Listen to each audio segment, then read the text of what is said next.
নিশ্চয় দুনিয়া মুমিনের জন্য কারাগার আর কাফেরের জন্য জান্নাত। আমি আর আপনি 5 ওয়াক্ত সালাত আদায় করি, ধরে নিলাম যে আমরা মুমিন ভালো মানুষ, তো আমার জন্য যেটা কারাগার তা তো বুঝতে পারলাম না। আমাদের নওগাঁ জেলাতেও কারাগার আছে, তো আমার বাপ জেলে আছে, ইচ্ছে মতো দেখা যায় না, সাক্ষাৎ করা যায় না, তার নাম কারাগার। আমার বাপ নওগাঁ জেলা থেকে যখন তখন আসতে পারে না, তার নাম কারাগার। আমাদের সাথে সম্পর্ক হয় না, আমার মায়ের সাথে একটু কথা বলতে পারে না, তার নাম কারাগার। তো আমরা তো কারাগার বুঝলাম, কিন্তু আল্লাহ নবী বলছেন যে আমরাও নাকি কারাগারে আছি। তো কই একদিনে তো বুঝতে পারি না কিভাবে কারাগার হলো। যখনই মন চাই বিড়ি খায় না, কিভাবে কারাগার হলো? যখনই মন চাই বড় মোবাইলটা চালু করে ল্যাংটা বেটি ছেলে দেখি, তো বাধা তো হলো না, তো কারাগার কিভাবে হলো?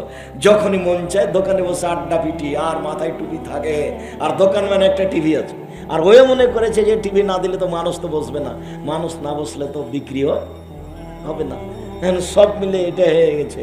তা আমরা তো বসে আছি ঘন্টার ঘন্টার মানুষের বদনাম করছি, বুঝতে পারলাম না কিভাবে কারাগার হলো। কারাগার কোনটা? বাম হাতে চা পানি পান করছি, তো কারাগার কোনটা? আমার মা ভাত রান্না করার সময়তে ভাতের চাউল নিচে পড়ে গেলে একটু উঠিয়ে নেয়। কারাগার কোনটা? ফকিরটা রাস্তায় বসেছিল আমাদের দেড়ির মাঝে বাড়িতে ঢোকার সময়তে, তা আমি তাড়াহুড়া করে ঢুকছিলাম, তখন আমি বললাম সরো সরো, ঝামেলা পাকাও, রাস্তা ঘেরে বসে আছে। তোকে আমি এই কথা বলে দিলাম, বুঝতে পারলাম না কারাগার কাকে বলে, কারাগার কি জিনিস। আমি তো দুনিয়ার কারাগার ঠিকই বুঝলাম, কিন্তু আল্লাহর নবী আমাকে বলছেন যে তুমিও কারাগারে আছো, এটা বুঝলাম না। যে কারাগার মানে হলো নিজ ইচ্ছা 1 গ্লাস পানি পান করতে পারেন না। কেন? আপনি মুসলিম, আর একজনের অধীনে চলেন, ওর নাম মোহাম্মদ সাল্লাল্লাহু আলাইহি সাল্লাম। উনি বলেছেন যে পানি পান করলে ডান হাতে ধরতে হবে, বিসমিল্লাহ বলতে হবে, 3 শ্বাসে পান করতে হবে, বসে পান করতে হবে, তার নাম কারাগার। কারাগার মানে নিজ ইচ্ছে আপনি বিছানায় শুইতে পারেন না। বিছানাটা আপনার, বউ আপনার, ঘর আপনার, তারপরে নিজ ইচ্ছাই চলে না। কেন? বিছানায় শোয়ার সময় দোয়া পড়ে শুইতে হবে, আল্লাহুম্মা বিসমিকা মুতাওয়াহিয়া, আর না হলে বলতে হবে আল্লাহুম্মা আসলামতু নাফসি ইলাইকা ওয়া ওয়াজ্জাহতু ওয়াজহি ইলাইকা ওয়া ফাওয়াজতু আমরি ইলাইকা ওয়া আলজাতু যাহরি ইলাইকা রাগবাতান রাহবাতান ইলাইকা লা মালজা ওয়া লা মানজা মিনকা ইল্লা ইলাইকা আমানতু বিকিতাবিকা আল্লাযী আনসালতা ওয়া নাবিয়িকা আল্লাযী আরসালতা। আয়েশা রাদিয়াল্লাহু তাআলা আনহা বলেন আল্লাহর নবী এই দোয়া পড়ে ঘুমাতেন। আপনার মুখস্থ আছে? ছেঁচড়া মেচড়া করে আব্দুর রাজাক সাহেব আল্লাহুম্মা বিসমিকা মুতাওয়াহিয়া এটাই মুখস্থ করেছি, আবার এত বড়টা ওটাই মনে থাকে না। কত গল্প করে পার হয়ে যায়, বউ বেটি নিয়ে কি কি জামিলা, জমি জায়গা নিয়ে মারামারি করতে করতে ঘুমিয়ে গেছে। এটাই দোয়া চলে না। স্বভাব পরিবর্তন করতে হবে, তার নাম স্বভাব, তার নাম খারাপ স্বভাব, তার নাম নোংরা স্বভাব। বলেন না রাগ করে তোর স্বভাবই খারাপ, মানে আমারই স্বভাব খারাপ। কেন? আমি কোনোদিন খেয়াল করে দোয়া পড়ে শুনে, আমারই স্বভাব খারাপ। আমি খেয়াল করে জুতাটা পায়ে দিই না। জুতাটা পায়ে দেওয়ার সময় তো কোনটা আগে দিতে হবে? ডান পায়েরটা। বের করার সময় তো কোনটা করতে হবে? বাম পায়েটা। জুতা খান আমি নিজ মতো পড়তে পারি না, আর একজনের ইচ্ছায় পড়তে হয়। আমি বুঝলাম না কারাগার কাকে বলে। ইয়ারই নাম কারাগার, যে নিজের জুতা খান নিজের মতন পরা যায় না, আর একজনের নীতিতে পড়তে হয়, তার নাম কারাগার। নিজে কাপড় কিনেছি, নাই আমার মতো নাকি পড়তে পাবো না। মুহাম্মদ সাল্লাল্লাহু আলাইহি ওয়াসাল্লাম যেভাবে পড়তে বলেছেন, যে দোয়া পড়ে, সে দোয়া পড়ে ঢুকতে হবে। বউ খান নিয়ে এসেছি, সুন্দরী বউ, তো ঘরে ঢুকতে হবে তার নীতিতে। ঢুকে আগে মাথায় হাত দিয়ে দোয়া পড়তে হবে। দাম্পত্য জীবনে যাওয়ার আগে, স্ত্রী মিলনের যাওয়ার আগে 2 রাকাত সালাত আদায় করতে হবে। ঢুকে আগে মাথায় হাত দিয়ে দোয়া পড়তে হবে, তারপরে 2 রাকাত সালাত আদায় করতে হবে। তারপরে আমার নিজের স্ত্রী, মোহর আমি দিয়েছি, মেয়ের বাপের উপস্থিতিতে বিবাহ করেছি, একবারে নগদ চাপায় নবাবগঞ্জের ভাষাতে একবারে লিচ্ছাকা আব্দুর রাজাক সাহেব যে নীতি বলেছে অতে বিবাহ করেছি। তাও নাকি মিলন আমার মতো চলবে না। কার মতো মিলন হতে হবে? রাসূলের মতো। কিভাবে? রাসূল বলছেন বউয়ের কাছে গেলে মিলনের সময় বলতে হবে আল্লাহুম্মা জান্নাবনা শয়তান ওয়া জান্নাবি শয়তান মা রাযাকতানা। আল্লাহ আমাকে আর আমার স্ত্রীকে শয়তান থেকে বাঁচাও। আমাদের মিলনে যে সন্তান হবে, এই সন্তানের উপরে যেন শয়তান কোনো ক্ষতি করতে না পারে, এটা তুমি করে দাও। সবকিছু আমার একবারে লিচ্ছাকা আব্দুর রাজাক সাহেব যেভাবে বলেছেন ওইভাবে বিবাহ করেছি। তো মিলন নাকি আমার ইচ্ছায় হবে না। কার ইচ্ছাই করতে হবে? মুহাম্মদ সাল্লাল্লাহু আলাইহি সাল্লাম। মানে একজনের কথা দিয়ে ধর্ম চলে, কারোর কথা চলে। তাহলে আপনার স্ত্রী এখানে এসেছে এমনি বসে থাকবে? ঢং ঢং করে এসেছে, ঢং ঢং করে যাবে? এই যে এখানে বসে আছেন এমনি বসে থাকবেন? বসে থাকার একটা নিয়ম আছে, মাঝে মধ্যে বলতে হবে রব্বিক ফিরলি ওয়াতুব আলাইয়া ইন্নাকা আনতাত তাওয়াবুল গাফুর।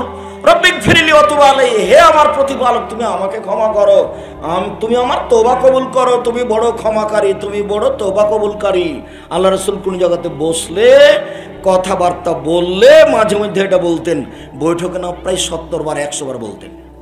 আব্দুর রাজ্জাক সাহেব, আল্লাহর কসম আমার বয়স এখন 60 বছর, কতদিন তাফসির মাহফিল শুনলাম, একদিনও শুরু থেকে নিয়ে শেষ পর্যন্ত বসে এটা পড়িনি। মাঝে মধ্যে বাদাম খাইছি, মাঝে মধ্যে উঠে গিয়ে চা খাইছি, তার মানে আমি একদিনও বুঝতে পারি না যে আমি কোথায় আছি, কারাগারে আছি। এখানে যে বসে আছি এটা আমার স্বাধীনতায় বসতে পাবো না, বসে আছি তো মাঝে মধ্যে বলতে হবে রব্বিক ফিরলি ওয়াতুব আলাইয়া ইন্নাকা আনতাত তাওয়াবুল গাফুর। মনে নাই? মনে নাই কেন? জমি জায়গার কথা তো ঠিকই মনে আছে, দোয়া মনে নাই কেন? আপনার জন্য তো দোয়ার বইটা লিখেছিলাম, কত হাত তুলে দোয়া করবেন, কত কোন জায়গাতে দোয়া করবেন, কোনটা চলবে না কোনটা চলবে সব আমি লিখলাম। আর আপনি মনে করলেন যে 100 টাকা দিয়ে বই কিনবো না, আব্দুর রাজ্জাক সাহেবকে ঠগিয়ে দিয়েছি না, কিনা আমি ওকে কি করেছি? ঠগিয়ে দিয়েছি। আমি এখন কি করব? আমি তো বললাম একফিরুল্লাহু লানা ওয়া লাকুম, এই দোয়া পড়া যাবে না, দুনিয়াতে নেই, এমনি চলছে। দেখুন আপনি তো পড়ছেনই, আমি কি করতে পারি? নাহমাদুল্লাহ ওয়া নাস্তাগফিরুহু, এই দোয়া চলবে না, হাদিস জয়ীফ। তা আব্দুর রাজ্জাক সাহেব মুসাফার দোয়া কি তাহলে? আসসালামু আলাইকুম, এটাই দোয়া। হাত দুটি পৃথক করার সাথে সাথে পাপ ক্ষমা হয়ে গেছে, এই কথা মুহাম্মদ সাল্লাল্লাহু আলাইহি ওয়াসাল্লাম বলেন, আমি বলিনি। আপনি বলবেন ওয়ালাইকুম আসসালাম, আসসালামু আলাইকুম আহলাল কুবুরি ইয়াগফিরুল্লাহু লানা ওয়া আনতুম সালাফুনা ওয়া নাহনু বিল আসরি, এই দোয়া চলবে না। কতদিন থেকে মুখস্থ করে আছেন আর বলছেন আসসালামু আলাইকুম আহলাদ দিয়ার মিনাল মুমিনিনা ওয়াল মুসলিমিনা ওয়া ইন্না ইনশাআল্লাহু বিকুম লালাহিকুনা নাসআলুল্লাহ লানা ওয়া লাকুম আল আফিয়া। এই দোয়া লিখলাম বইয়ে, আর আপনি পড়লেন, আমি কি করতে পারি বলেন? ইকামতের সময় তো আপনাকে আমি বললাম আকামাল্লাহু আদামাহা, চলবে না, ও মুয়াজ্জিন যা বলছে তাই বলতে হবে, কিন্তু আপনি আমার কথা শুনলেন না। শুনেন, এরকম জোর করে দুনিয়াতে বেঁচে থাকার চেষ্টা করিয়েন না। আমি বললাম আল্লাহুম্মা বিসমিকা ওয়া ওয়াহিয়া, এই দোয়া চলবে না, ইফতারের সময়তে শুধু বিসমিল্লাহ বলতে হবে, কিন্তু শুনলেন না। আমি বললাম যে খাওয়ার শেষে আলহামদুলিল্লাহিল্লাযী আতামানা ওয়া সাকানা ওয়া জাআলানা মিনাল মুসলিমিন, এই দোয়া চলবে না, কিন্তু আপনি আমার কথা গ্রহণ করলেন না। কি বলতে হবে? আলহামদুলিল্লাহিল্লাযী আতামা ওয়া সাক্কা ওয়া সাক্কা ওয়া সাওয়াকা ওয়া জাআলাহু মাখরাজা, এই দোয়া পড়তে হবে। 4-5টা দোয়া আছে, তার মধ্যে যেটা চলে না সেটা দেওয়া আছে আমাদের মসজিদে মক্তবে, বাকিগুলো নাই, অথচ সেগুলোই চলে। কিছু করার আছে, লিখলাম, আমি বললাম, আমি মূল্যায়ন করার চেষ্টা করলেন না। ধর্মের নামে মিথ্যা কথা আছে, আমি আজকে 32 বছর 31 বছর থেকে বলছি ধর্মের নামে মিথ্যা কথা আছে, হুজুরের নামে ধোঁকাবাজ আছে। আমি বলিনি, নবী বলছেন যে মুহাম্মদ সাল্লাল্লাহু আলাইহি ওয়াসাল্লাম জিবরাইল আমাকে উপরে নিয়ে যাচ্ছেন, যেতে যেতে দেখি অনেক মানুষ ওদের ঠোঁট এবং জিহ্বাকে আগুনের কাঁচি দিয়ে কেটে দেওয়া হচ্ছে, জিহ্বা কেটে দেওয়া হচ্ছে আগুনের কাঁচি দিয়ে। তো আল্লাহ রাসূল বলছেন জিবরাইল, এই কি কথা? জিবরাইল মান হাওলা, এরা কারা? তখন জিবরাইল বলছেন হাওলা এ খুতবা মিন উম্মতিক, এরা হচ্ছে আপনার উম্মতের বক্তা, যারা বক্তৃতা করে বেড়াচ্ছে, জিহ্বা কেটে নেওয়া হচ্ছে। নেন এবার, এটা স্বাভাবিক হলো? মাওলানা সাহেবের জিহ্বা কেটে দেওয়া হচ্ছে, জাহান্নামে যায়নি আগে। তারপরে তো আল্লাহ নবী বলেছেন হুজুর দিয়ে জাহান্নাম উদ্বোধন হবে। কি দিয়ে জাহান্নাম উদ্বোধন হবে? হুজুর দিয়ে। এটা বুখারী মুসলিমের হাদিস। তো ওদের উপরে এত গজব কেন? আব্দুর রাজ্জাক সাহেব মিথ্যা কথা বলে আর নিজে পর্দার ওয়াজ করে, কিন্তু বউ পর্দা করে না। সব অন্যায় ঠিকই আছে, আর আমাদের সামনে এসে এমন কত বক্তব্য দিল। মহান আল্লাহ বলেন ইয়া আইয়ুহাল্লাযীনা আমানু কুতিবা আলাইকুমুস সিয়াম কামা কুতিবা আলাল লাযীনা মিন ক্বাবলিকুম, ফরজ করা হয়েছে যেমন পূর্বের মানুষের প্রতি সিয়াম ফরজ করা হয়েছিল, যাতে করে তোমরা পরহেজগার হতে পারো। যেসব মাধ্যম দিয়ে মানুষ পরহেজগার হতে পারে, ভালো হতে পারে, তার একটা বড় মাধ্যম সিয়াম। ইবাদতের জগতে সবচেয়ে দামি ইবাদত হলো সিয়াম। রাসূল সাল্লাল্লাহু আলাইহি সাল্লাম বলেন ফিল জান্নাতি লাহা সামানে আবওয়াব, জান্নাতে 8টি দরজা রয়েছে। জান্নাতে একটি দরজা 8টি, জাহান্নামে একটি দরজা 7টি। জান্নাত একটি, দরজা 8টি, জাহান্নাম একটি, দরজা 7টি। একটা দরজার নাম রায়ান, লায়াত কলিল্লাহ সাইমন। এই দরজা দিয়ে সিয়াম পালনকারী ছাড়া কেউ ঢুকতে পাবে না। এই দরজা দিয়ে সিয়াম পালনকারী ছাড়া কেউ ঢুকতে পাবে না। এই যা দাখাল আখিরুহুম উগলাকা, সিয়াম পালনকারীর শেষ ব্যক্তি ঢুকে গেলে এই দরজা বন্ধ করা হবে। শুনুন, কথা ভালো করে বুঝাতে পারিনি। বিচারের মাঠে 8টা দরজা থেকে ফেরেশতারা ডাকবেন, আসেন আসেন, এই দরজা দিয়ে আসেন যারা সিয়াম পালন করেছেন, আসেন আসেন যারা হজ করেছেন এই দরজা দিয়ে আসেন, আসেন আসেন যারা দান করেছেন এই দরজা দিয়ে আসেন। খালি চিৎকার করে ডাকবেন সব ফেরেশতারা। তা আবু বকর সিদ্দিক বলছেন, আল্লাহর নবী, সব দরজা দিয়ে ডাকা হবে এমন কেউ আছে? তখন আল্লাহ রাসূল বলছেন, হ্যাঁ, আপনি তার মধ্যে। তো কোনটা দরজা বন্ধ করা হবে না, শুধুমাত্র একটা, ওই শেষ ব্যক্তি ঢুকে গেল এটা বন্ধ। সেটা কোনটা বলেন তো? রায়হান। সিয়াম পালন করার জন্য একটা দরজা আছে, এই দরজাতে সবাই ঢুকতে পারবে না। হজ করে এটা দিয়ে ঢোকা যাবে না, তবে সিয়াম পালন করে হজেরটা দিয়ে ঢোকা যাবে। 5 ওয়াক্ত সালাত আদায় করে এটা দিয়ে ঢোকা যাবে না। 5 ওয়াক্ত সালাত আদায় করে ওটা দিয়ে ঢুকতে হবে, সিয়াম পালনকারী ওটা দিয়ে ঢুকতে পারে। আব্দুর রাজাক সাহেব বলেছেন, ইবাদতের জগতে সবচেয়ে পাওয়ারফুল ইবাদত হলো দান। এরপরে এটা দিয়ে ঢোকা যাবে না, এটা হলো পার্সোনাল, একেবারে ভিন্ন ধরনের। এটা দিয়ে ঢুকতে হলে শুধুমাত্র সিয়ামই করতে হবে, তাছাড়া এটা হবে না। আমি আপনাকে বুঝাতে পারি না যে ইবাদতের জগতে সবচেয়ে দামি ইবাদত সিয়াম কিভাবে হলো। 1, 2 উমামা বাহিলি রাদিয়াল্লাহু তাআলা আনহু বলেন, আমি বললাম আল্লাহর নবী, মুরনি বিআমালিন, এই ছেলে, তোমরা দেখো তো ওইখানে শব্দ হচ্ছে কেন? কোনো বাচ্চা কি ছোটাছুটি করছে, দৌড়াদৌড়ি করছে? তো তোমরা 8-10টা ছেলে অন্তত দাঁড়াও, এখানে দাঁড়াও একটা, ওখানে দাঁড়াও একটা, অন্তত 10 জন দাঁড়ালেই তো পরিবেশটা কন্ট্রোল করতে পারো।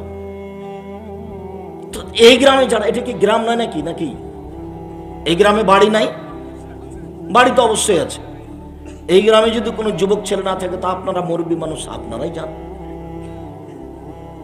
এরা যদি নির্ধারণ না করে থাকে, আমি তো সূচনা থেকে বুঝতে পারছি যে আমাদের মতো মানুষকে দিয়ে প্রোগ্রাম করলে একটু বুদ্ধি থাকা লাগবে, বা কারোর কাছে একটু পরামর্শ নিতে হবে।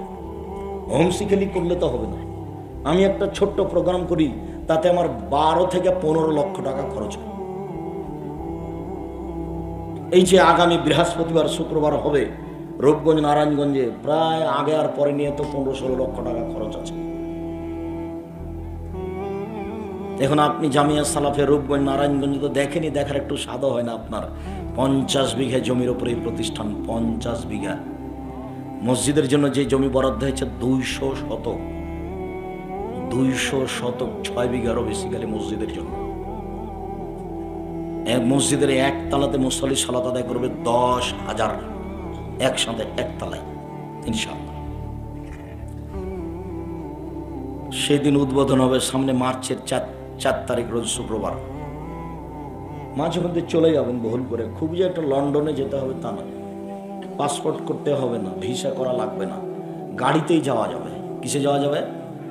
গাড়িতেই যাওয়া যাবে, ট্রেনে যাওয়া যাবে, বাসে যাওয়া যাবে, ব্যক্তিগত মোটরসাইকেলে যাওয়া যাবে, ব্যক্তিগত গাড়িতে যাওয়া যাবে। জামিয়া সালাফের রূপগঞ্জ নারায়ণগঞ্জ ঢাকা, বিশাল ভূখণ্ডের উপরে। আপনার পাশের প্রতিষ্ঠান যেটা রাজশাহী, সেটাতেই যায়নি, আবার ঢাকা। তো না গেলে আমার কিছু করার আছে? আমি দাওয়াত দিয়েছি, জবাব আপনি দিয়েন।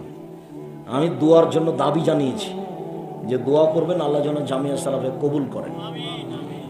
আর সহযোগিতাটা পরে, আমি সাপাহারের মানুষ, আমি দান করলেও প্রতিষ্ঠান করবে, না করলেও করবে। মাসে 24 লক্ষ বেতন লাগে। কত? 24 লক্ষ। তো আমি সাপাহারের মানুষ যদি 1 টাকাও না দিই তবুও চলবেই, কোনো সমস্যা নেই, ভালো চলবে ইনশাআল্লাহ। কিন্তু আমি 10টা টাকা না দিয়ে প্রতিষ্ঠানটা চলুক, এটা আমি চাই না। কেন? পতিতালয়ের মহিলা যদি কুকুরকে পানি পান করে জান্নাত পেতে পারে, জামিয়া সালাফি আমি 10টা টাকা দান করে আমি জান্নাত কিনবো ইনশাআল্লাহ। কেন? এটাই প্রতিষ্ঠান নিঃস্বার্থপর, যেখানে কোনো স্বার্থ নেই, যেখানে কোনো শিরক বেদাত নেই। আল্লাহর কসম, আমি কচুর পাতার পানি না দলীয় ক্ষমতা দিয়ে প্রতিষ্ঠান চালাই, না বংশীয় ক্ষমতা দিয়ে প্রতিষ্ঠান চালাই, না অর্থ সম্পদের ক্ষমতা দিয়ে প্রতিষ্ঠান চালাই। শূন্যের উপরে আমি কচুর পাতার পানি। কচুর পাতার পানি মানে কচুর পাতার উপরে পানি আছে, টলমল টলমল করছে, পড়ে পড়ে পড়ে, তার মানে কোনো শক্তি নাই। আমি একজন নিঃস্ব মানুষ, জামিয়া সালাফে চালাই, যেখানে 350 এতিম আছে, 4000 ছেলে মেয়ে আছে, 250 শিক্ষক শিক্ষিকা আছে, প্রতি মাসে বেতন লাগে 24 লক্ষ। আর তো জমি ক্রয় আছেই, মসজিদ শুরু হচ্ছে, একাডেমিক ভবন রাজশাহীতে চলছে, যাতে একতলাতে 3000 ছাত্র পড়তে পারবে। জামিয়া সালাফের ডাঙ্গিপাড়া রাজশাহীতে মসজিদ আছে, 90% জমির উপরে, একতলাতে 3000 মানুষ সালাত আদায় করতে পারবে, রেডি আছে 2 তলা পর্যন্ত। কেন আপনার একটু মন চায় না একটু 10 টাকা খরচ করে দেখে আসি, বা 10 টাকা দিই, বা একটা মাসিকা লিতেসাম পত্রিকা কিনি? কেন আপনার মন চায় না? আপনার মনটা এত মরা হয়ে গেল কেন? না কোনো হিংসা টিংসা করেন নাকি? হিংসা করে পরকাল হারায়। আমি আপনাকে অনেক ভালোবাসি, আপনি আমার দিনী ভাই, আপনি আমার দিনী বোন, আপনাকে আমি অনেক ভালোবাসি। যেমন আপনার আমার উপরে আন্তরিকতা আছে, আমারও আপনার উপরে আন্তরিকতা আছে। আপনার কোনো দুর্বল কথা আমার মনে থাকে না। অনেকদিন আগে নিয়ে এসেছিলেন, 1 টাকা দেননি, বিদায় করে দিয়েছেন, এটা আমি ভুলে গেছি। অনেকদিন আগে এসেছিলাম, অনেক গালি দিয়েছেন, যে কেমন করে বক্তব্য তো শক্ত করে দেয়, দেখবো এই সেই, ওটা আমি ভুলে গেছি, ওটা আমার মনে নাই।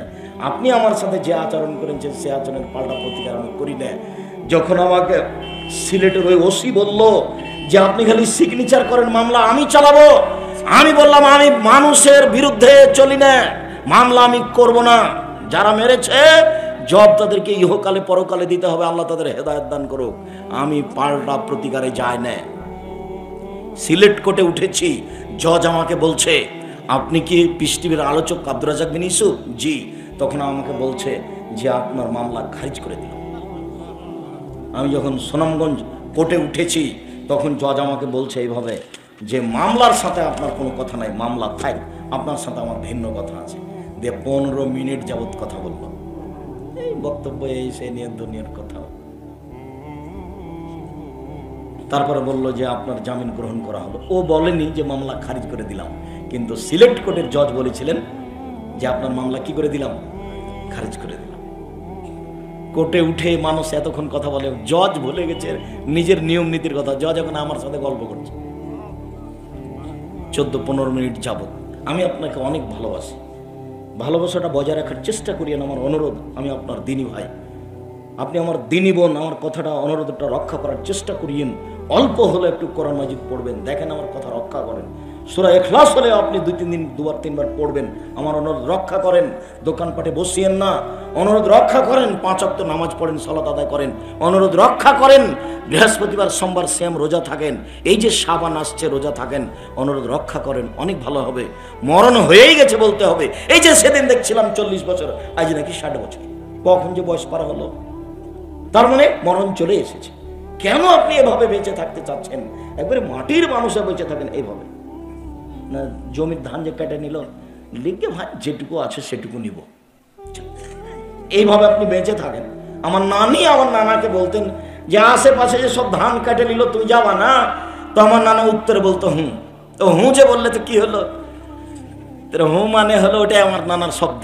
তো আশেপাশে ধান কেটে নিবে, তখন কাটবো, কেননা আমি আগে কাটতে গিয়ে যদি কারো এক থোপ চলে আসে, তো জবাব তুই দিবি, আমাকে দিতে হবে। তো আমি আগে ধান কাটবোই না, ওই ধান মানুষ কেটে নেই, তারপর আমি কাটতে যাবো। ওই তো মরণ হয়ে গেছে, দুনিয়া দেখে চলে গেছে। এই দাঙ্গাবাজি করে কি করবেন? উমামা বাহিলি রাদিয়াল্লাহু তাআলা আনহু বলেন, আল্লাহর নবী একটি আমাকে আমলের কথা বলেন, যে আমল আমি জান্নাতে চলে যাব। তখন আল্লাহর নবী বললেন, শোনো, আলাইকা বিসম, তুমি নফল রোজা থাকো, সিয়াম থাকো, ফাইনালা মিসলালাহু, ইবাদতের জগতে সিয়ামের দৃষ্টান্ত কোনো ইবাদত নেই। অফিরায়াতিন আইদলাহু, ইবাদতের জগতে সিয়ামের সমপর্যায়ের কোনো ইবাদত নেই। না হজ, না যাকাত, না সালাত, না দান খায়রাত। ইবাদতের জগতে সিয়ামের সমপর্যায়ের কোনো ইবাদত নেই। ইবাদতের জগতে সিয়ামের মতো কোনো ইবাদত পৃথিবীতে নেই। এ দেখো, এটা হলো এটার মতো, আমি বললাম তো মতো, কিন্তু সিয়ামও একটা ইবাদত, নামাজও একটা ইবাদত, সালাত। তো বলা যাবে না যে সিয়ামটা সালাতের মতোই ইবাদত, এটাও খুব দামি, এটাও খুব দামি। কেন বলতে পারি না? যে এর বিনিময় ভিন্ন আর এর বিনিময় ভিন্ন। এর বিনিময় 10 নেকি, 700 নেকি, আর এর বিনিময় নেকি নেই। সিয়াম পালন করে কিন্তু নেকি নেই, 10-5 নেই। কোনোদিন শুনিনি 10-5 কিছু নেই। আমি সিয়াম পালন করেছি, আল্লাহ আমাকে দিবেন নেকি, কি নেকি না, আমাকে জান্নাত দিয়ে দিবেন। কিসের নেকি? আল্লাহ যেটা নিজে হাতে দিবেন সেটা কি 10-5? সেটা কি যোগ বিয়োগ? উনি নিজে হাতে দিবেন মানে কি, যাও তোমার জন্য আমি একটা ঘর বানিয়েছিলাম জান্নাত, তুমি যাও, ওটা দিবেন উনি, ওটাই হলো তার বিনিময়। আপনি কেন সিয়াম পালন করতে একটু দ্বিধা করেন আমি বুঝাতে পারি না আপনাকে। রাসূল সাল্লাল্লাহু আলাইহি সাল্লাম বলছেন বিচারের মাঠে সিয়াম এবং কোরআন আপনার পক্ষে সুপারিশ করবে। সিয়াম বলবে রব্বি মানাতুহুত্তম শাওয়াত বিন্নাহারি ফাসাফিনি ফিহে, এই লোকটাকে আমি দিনে খেতে দিনি, এই লোকটাকে আমি দিনে মন মতো চলতে দিনি। সিয়াম কিন্তু মন মতো চলতে দেয় না। মন মতো চলা মানে কি আব্দুল রাজ্জাক সাহেব? মন মতো চলা মানে দোকানে বসে আড্ডা পিঠা। মন মতো চলা মানে কি আব্দুল রাজ্জাক সাহেব? মন মতো চলা মানে বড় মোবাইলে ল্যাংটা মেয়েকে দেখা। মন মতো চলা মানে কি আব্দুল রাজ্জাক সাহেব? সকালে উঠে সুন্দর করে দাড়ি চাঁচা। মন মতো চলা মানে কি আব্দুল রাজ্জাক সাহেব? ইচ্ছা হলে বিড়ি সিগারেট খাওয়া, এরই নাম মন মতো চলা। তো সিয়াম বিচারের মাঠে বলবে, রোজা বলবে আল্লাহ লোকটাকে আমি দিনে খেতে দিনি, এক, দুই তাকে মন মতো চলতে দিনি, তুমি আমার সুপারিশ গ্রহণ করে একে জান্নাতে দাও। তখন আল্লাহ বলবেন যাও, দিলাম দিলাম, যাও। তুমি যদি সিয়াম রোজা হয়ে আমার কাছে বলতে পারো তা আমিও তোমার কথা মেনে নিলাম, যাও। বিচারের মাঠে কিন্তু পক্ষে কথা বলবে না অনেক কিছু। পক্ষে কথা বলা খুব বড় জোরালো জিনিস। পক্ষে কথা বলা কি দেখবেন, এই এলাকার একটা ছেলে নওগাঁতে চলে গেছে ভ্যান নিয়ে, তখন একটা পুলিশ ধরে ওকে পিটাচ্ছে, সাপাহারের মানুষ তুই পুলিশ নিয়ে গেলে এ ভ্যান নিয়ে এসেছিস কেন, জানিস না নিষেধ, জানিস না তুই, তোকে পিটাচ্ছে। ওইখান থেকে একটা গাড়ি যাচ্ছিল, কি রে ছেলেটা তো আমাদের গ্রামে। তো গাড়ি থেকে লোকটা নেমে গিয়ে বলছে কি হয়েছে? ও স্যার, স্যার ওই এলাকার মানুষ স্যার, ও গাড়ি নিয়ে চলে এসছে এখানে, ওকে নিষেধ করা আছে। ও এটা ছেড়ে, আচ্ছা আচ্ছা স্যার ছেড়ে দিচ্ছি, স্যার ছেড়ে দিচ্ছি, ওকে ছেড়ে দাও স্যার, ছেড়ে দিচ্ছি স্যার, ছেড়ে দিচ্ছি। তো এইটা কত বড় উপকার ওই ছেলেটা কি বুঝলো? এটা হলো অনেক বড় উপকার। তার মানে ও মুখে তেমন বলা লাগলো না, পাওয়ারফুল ক্ষমতাধর মানুষ। দুনিয়াতে যদি এইরকম সুপারিশ করতে পারে, সিয়াম কত শক্তিশালী ইবাদত, বিচারের মাঠে আমার ব্যাপারে বলবে ওকে জান্নাতে দিয়ে দেন, আল্লাহকে বলবে ওকে জান্নাতে দিয়ে দেন, আমি বলছি ওকে জান্নাতে দিয়ে দেন। তখন আল্লাহ বলবেন আচ্ছা ঠিক আছে, তোমার কথা মেনে নিলাম, যাও জান্নাতে যাও। সুপারিশ বুঝেন, এরই নাম সুপারিশ। ওই রাখালটা বুঝলো, কিন্তু আমি বুঝতে পারলাম না যে সিয়াম আমার পক্ষে কি বলবে। কোরআন মাজিদও আমার পক্ষে এইভাবেই বলবে। কোরআন মাজিদ বলবে ওকে জান্নাতে দেন, ওকে জান্নাতে দেন। আমি কোরআন মাজিদ বলছি, তা আপনি তো কোরআন মাজিদই পড়েন না। আপনাকে আমি কত অনুরোধ করলাম যে অন্তত সূরা ইখলাস পড়েন। কয়বার? 3 বার। একবার কোরআন মাজিদ পড়ার সময় নেকি হবে। কিন্তু আপনার স্বভাবটা এত খারাপ যে আপনি একদিন টিকে থাকতে পারলেন না। আজকে বলেননি মনে হয়, ফজরের পরে 3 বার বলতে হতো না, এখনই বলেন আউযুবিল্লাহি বিসমিল্লাহ বলে 3 বার বলেন। তো নিজেকে বাঁচান যে আমি কোরআন মাজিদ পড়ি, এই বলে অন্তত নিজেকে বাঁচান, অন্তত সূরা ইখলাস পড়ে নিজেকে বাঁচান যে আমি কি করি, কোরআন মাজিদ পড়ি। আর বেশি পড়তে পারলে পড়, সুন্দর কোরআন মাজিদ খুলে দিয়ে নিয়মিত পড়েন, কোরআন আপনার পক্ষে কথা বলবে। সিয়াম, রাসূল সাল্লাল্লাহু আলাইহি সাল্লাম বলেন মান সামা ইয়াওমান ফি সাবিলিল্লাহ বা'দাল্লাহু জামিন নারে সাবিলা কারীম। কেউ যদি আল্লাহকে সন্তুষ্ট করার জন্য একদিন সিয়াম থাকে, আল্লাহ তাকে জাহান্নাম থেকে 70 বছরের পথ সরিয়ে দিবেন। আল্লাহ রাসূল বলছেন কেউ যদি আল্লাহকে সন্তুষ্ট করার জন্য একদিন সিয়াম থাকে, বা'দাল্লাহু মিনহুন নারা সাবিলা কারীম, তাহলে এবার জাহান্নামকে তার থেকে 100 বছরের পথ দূরে সরিয়ে দিবেন। আবার বলছেন কেউ যদি আল্লাহকে সন্তুষ্ট করার জন্য একদিন সিয়াম থাকে, তো জালাল্লাহু বাইনাহু ওয়া বাইনা খান্দাক কামা বাইনাস সামাই ওয়াল আরজ, তাহলে তার মাঝে আর জাহান্নামের মাঝে একটা গর্ত বানিয়ে দিবেন, যে গর্তর ব্যবধান হলো 500 বছরের পথ। একদিন সিয়াম থাকলে জাহান্নাম আমার থেকে 500 বছর দূরে সরে যাবে, 500 বছরের পথ। একদিন সিয়াম থাকলে জাহান্নাম আমার থেকে 100 বছরের পথ দূরে সরে যাবে। একদিন সিয়াম থাকলে আমি জাহান্নাম থেকে 70 বছরের পথ দূরে সরে যাব। সব মিলে একদিন সিয়াম থাকলে জান্নাত পাবো। সংক্ষিপ্ত মুহররম, রাসূল সাল্লাল্লাহু আলাইহি সাল্লাম বলেন আফযলুস সিয়াম বাদা রমাজান শাহরুল্লাহিল মুহররম। রমাজানের পরে সবচেয়ে দামি সিয়াম হলো মুহররমের সিয়াম। মুহররম, আল্লাহ রাসূল মদিনায় এসে দেখলেন ইহুদিরা সিয়াম থাকছে। মা তাসমুনা মা হাযাল ইয়াওম তাসমুনা ফিহি, এই দিনে তোমরা কেন সিয়াম থাকছো গো? মুহররমের 10 তারিখে কেন সিয়াম থাকো? তখন মদিনার লোকেরা বলছে আপনি জানেন না, হাযাল ইয়াওম আনজাল্লাহু তাআলা ফিহি মূসা ওয়া কওমাহু, এই দিনে আল্লাহ মূসাকে বাঁচিয়ে দিয়েছেন। ওয়াগরাকা ফিরআউনা কওমহু, এই দিনে ফিরআউনকে তার সম্প্রদায়কে সাগরে ডুবিয়ে দিয়েছেন। তাই মূসা আলাইহিস সালাম শুকরিয়া সিয়াম পালন করতেন। আমরাও সিয়াম পালন করি। আল্লাহ তুমি আমাকে বাঁচিয়ে দিলে ডুবা হতে, ফিরআউনকে ডুবিয়ে দিলে আমার চোখের সামনে। এত বড় শক্তিশালী মানুষ সম্প্রদায় চোখের সামনে ডুবে গেল। তা আমি তোমার শুকরিয়া আদায় কি দিয়া করি? আমি একদিন সিয়াম থাকি, আজকে থাকো। তো আল্লাহ রাসূল বলছে আচ্ছা আচ্ছা আচ্ছা তাই, এই জন্য তোমরা সিয়াম থাকো। আর শোনো শোনো মদিনার লোকেরা শোনো, নাহনু আওলা ওয়া হাক্কু মিনকুম বিসিয়ামি, মূসার নিয়ম পালন করতে তোমাদের চেয়ে আমরা বেশি হকদার। তোমরা কি পালন করবে? আমরাই বেশি মূসার সুন্নাত পালন করব, আমরাও থাকবো। কথা বোঝা গেল? তখন সাহাবীগণ বলছেন বলেন কি আপনি?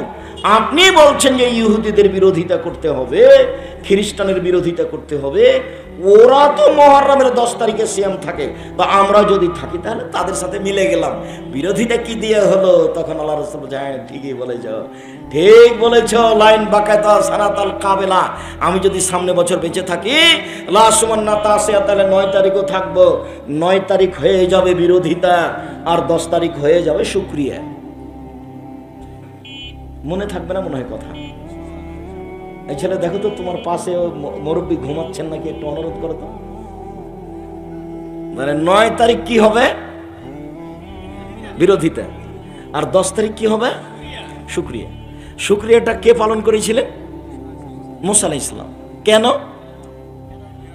ফিরআউনকে আল্লাহ ডুবিয়ে দিয়েছিলেন, ওকে আল্লাহ বাঁচিয়ে দিয়েছিলেন। বুখারী মুসলিমের হাদিস সবল ধরে। তারপরে হাফসা রাদিয়াল্লাহু তাআলা বলছেন শোনো পৃথিবীর মানুষ, 4টা জিনিস আল্লাহ রাসূল কখনো ছাড়তেন না। 1 মুহররমের 10 তারিখের সিয়াম, 2 কুরবানির ঈদের প্রথম 9 দিনের সিয়াম, 10 তারিখে কুরবানি হয়, প্রথম 9 দিনের সিয়াম, 3 প্রত্যেক মাসে 3 দিন সিয়াম, 4 ফজরের সুন্নাত। এই 4টা নবী কখনো ছাড়তেন না। মনে থাকবে না মনে হয়? আচ্ছা যাক, 4টার মধ্যে একটা আছে মুহররমের 10 তারিখের সিয়াম। আর আরেকটা মনে থাকা দরকার, সেটা হলো কুরবানির প্রথম চাঁদ থেকে নিয়ে প্রথম দিন থেকে নিয়ে একটানা 9টে। একটানা কয়টা? 9টে। আপাতত এই দুটো মনে করি, আর দুটো থাক। আর আব্দুর রাজ্জাক সাহেব আর একটু বলেন না, আর দুটো বলে নেন, তারপর আমাদের মনে থাকা না থাকে। আচ্ছা ঠিক আছে, ও দুটো বলে নিচ্ছি। তো দুটা তো হলো, একটা মুহররমের 10 তারিখ, আর একটা হলো যুলহিজ্জার কুরবানির মাসের প্রথম 9 দিন, দুটো গেল। আর আরেকটা যে প্রতি মাসে 3 দিন, 13, 14, 15। আর আরেকটা কি বললেন? আরেকটা কি বললেন? ও হ্যাঁ, ফজরের 2 রাকাত সুন্নাত। না আমার মনে আছে, আপনার গতিটা নকল করলাম আমি। আমার মনে আছে, আমার তো হাদিস মুখস্থ আছে। আল্লাহর অশেষ রহমত, একটু আপনারা দোয়া করবেন। বড় বড় হাদিস অনুবাদ করলে বাক্য আগে পিছিয়ে হবে না, ওইভাবেই আসছে। আল্লাহর কসম, 90 সাল থেকে আমি কোনোদিন অপ্রয়োজনীয় বাক্য বলিনি। উঠলে 1.5-2 ঘন্টা আমি হাদিস অনুবাদ করতে পারি আলহামদুলিল্লাহ, যে বিষয় সামনে আসবে সেটা নিয়ে। আপনার একটু দোয়ার দরখাস্ত। আমি সাধারণ মানুষ, এসব ভাবে দিন প্রচার করতে এসে আমি মাঝে মধ্যে সন্দেহ হয় যে এই পরিস্থিতি অনুপাতে দিন প্রচার করলাম, এতে মনে হয় পরকাল ঠেকেই যাবে নাকি নিজে কোনো ইবাদত করে জান্নাত লাভ করতে পারবো, এটা আমার মনে হয় না। কিন্তু আমার কথা বহু মানুষ মেনে চলে। ওরা যে নেকি করে, ওইখান দিয়ে যদি আমি একটু পার হতে পারি, আপনারটা দিয়ে আমি পার হতে চাচ্ছি, দয়া করে একটু মানবেন। আল্লাহ যদি ওই দিক দিয়ে পার করে দেন, আমি নিজের দিয়ে পার হতে পারবো, এটা আমার মনে বলে না। আপনারটা দিয়ে যদি হয়, তা আপনি খালে সন্তরে একটু কিছু করেন, তাহলে আপনার সমান আমিও পেয়ে যাবো। আপনার কমবে না, হিংসা করিয়েন না, জানি আপনার কমবে না। যেটা করছেন সেটা আল্লাহ আমাকে ওই পরিমাণ দেবেন। আল্লাহ নবী বলেছেন, বুখারী মুসলিমের হাদিস এই ব্যাপারে।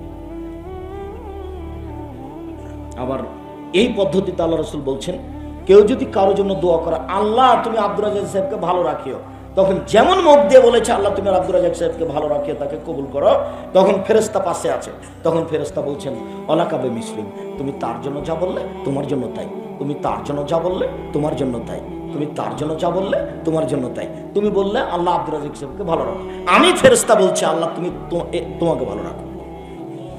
হাদিস এটাও মুসলিম। দেখেন, এদেশে একটা বই পাওয়া যায়, উপদেশ বা কেবল লাভবান, এসব বই এসব কথা দেওয়া আছে। এরপরে মুহররম গেল। মুহররমের পরে সবচেয়ে গুরুত্বপূর্ণ সিয়াম হলো শাবান। তার আগে একটু বলেলি, রাসূল সাল্লাল্লাহু আলাইহি ওয়াসাল্লাম বলছেন, শোনো, সিয়ামে আরাফা তাসবালাল্লাহি কাফারা সানাতান ক্বাবলা ওয়া সানাতাল্লাতি বাদাহু। কেউ যদি আরাফার একদিন সিয়াম থাকে তাহলে আগে পরে 2 বছরের পাপ ক্ষমা হবে। সিয়ামে আশুরা তাসবালাল্লাহি কাফারা আলা সানাতি বাদাহু। কেউ যদি মুহররমের 2 দিন সিয়াম থাকে তাহলে তার বিগত 1 বছরের পাপ ক্ষমা হবে। শোনো, সালাসাতু আইয়ামিন মিন কুল্লি শাহরিন কা সিয়ামিদ দাহরি কুল্লিহি। কেউ যদি প্রতি মাসে 3 দিন সিয়াম থাকে, সারা বছর রোজা থেকে যত নেকি হবে, প্রতি মাসে 3 দিন সিয়াম থাকলে তত নেকি হবে। সব হাদিসগুলো বুখারী মুসলিম। এই ছেলে, আর কয়েক মিনিট দেখো তো, কেউ যেন পাশ দিয়ে না হাঁটে, কথা যেন না বলে। তোমরা খুব সতর্ক থাকো, এক কথা যেন আমাকে বারবার না বলা লাগে। এই শেষের দিকে চলে এসেছি, কাছাকাছি। এইবার রাসূল সাল্লাল্লাহু আলাইহি ওয়াসাল্লাম বলছেন, আইয়ুব আনসারী, মান সামা রমাজানা সুমাত বাহু সিত্তান মিন শাওয়াল কানা কাসিয়ামিদ দাহরি কুল্লিহি। কেউ যদি রমজান মাসের সিয়াম থাকে আর শাওয়ালের 6 দিন থাকে, সারা বছর সিয়াম পালন করে জানে কি হবে, এই 6টা পালন করলে তাই নাকি। তো মহিলা বৈঠকে বলেছে, বুবু তোমার ফরজ না রোজা ছুটে গেছে বুবু হাইজের কারণে, তো ফরজ আগে করিও বুবু, তারপরে শাওয়ালটা রাখিও বুবু। ভুল বলেছে, বুবুর সব কথাই নাকি বুখারীতে আছে। মহিলা বৈঠকই বাতিল, ওটা আমি না করে দিয়েছি।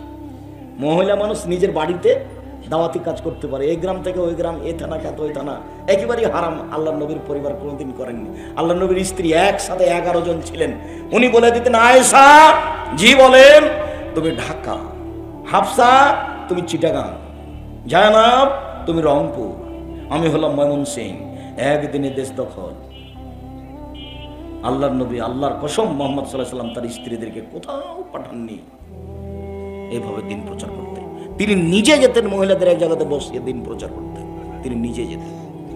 সম্মানিত দিনী ভাই বোন, বলছিলাম শাওয়ালের 6টা, বুবুর কথা নয়, শাওয়ালের 6টা ধারাবাহিক করেন, এটাই ভালো।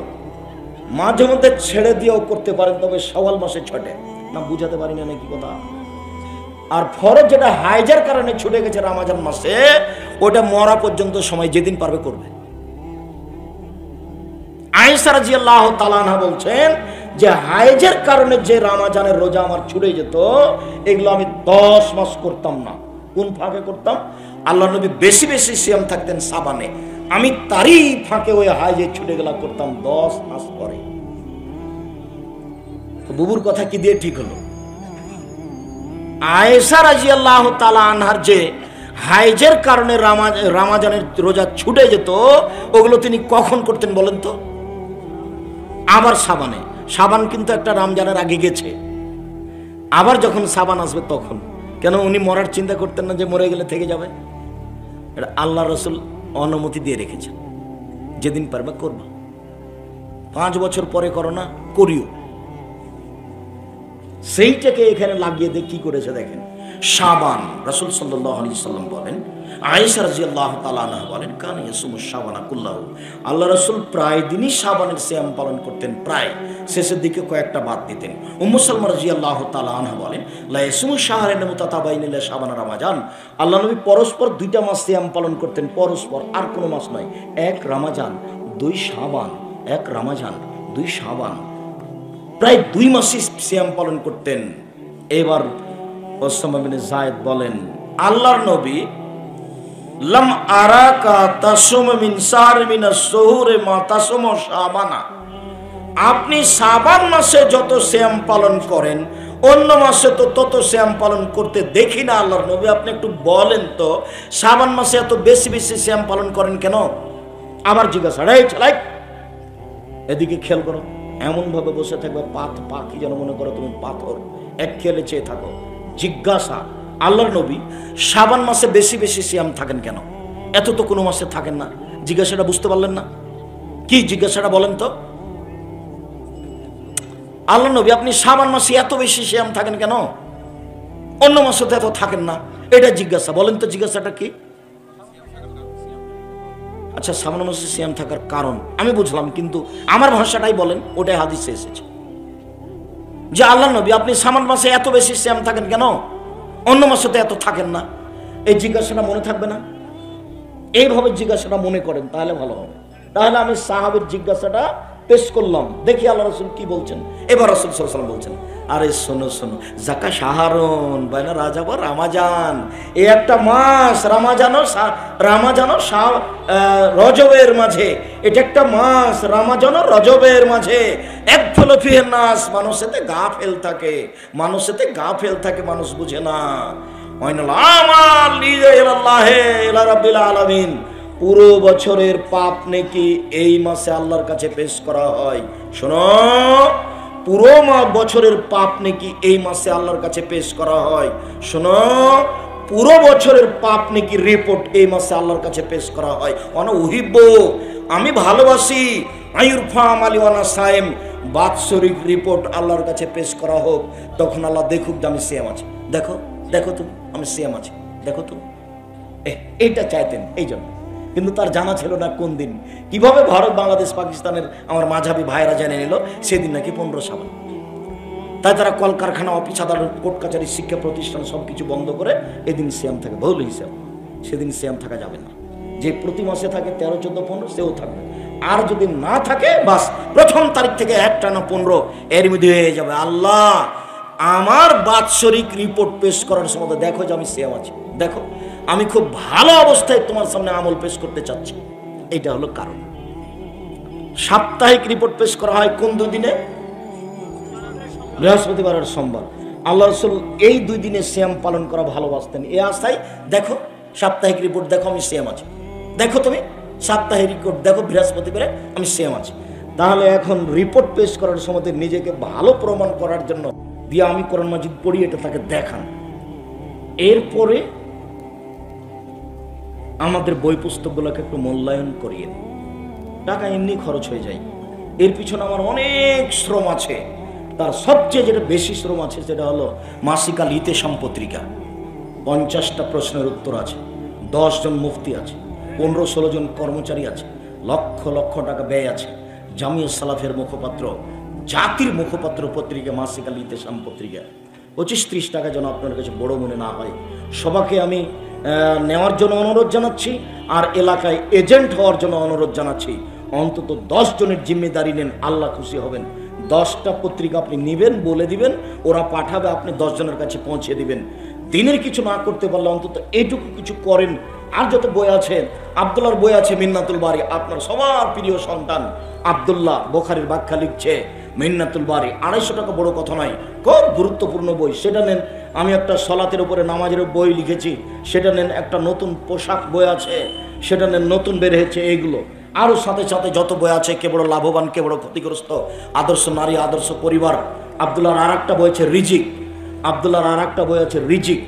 রিজিকের ব্যাপারে খুব দুশ্চিন্তা হয়, বারবার পড়লে একটা পথ বের হবে, কিভাবে রুজি হবে।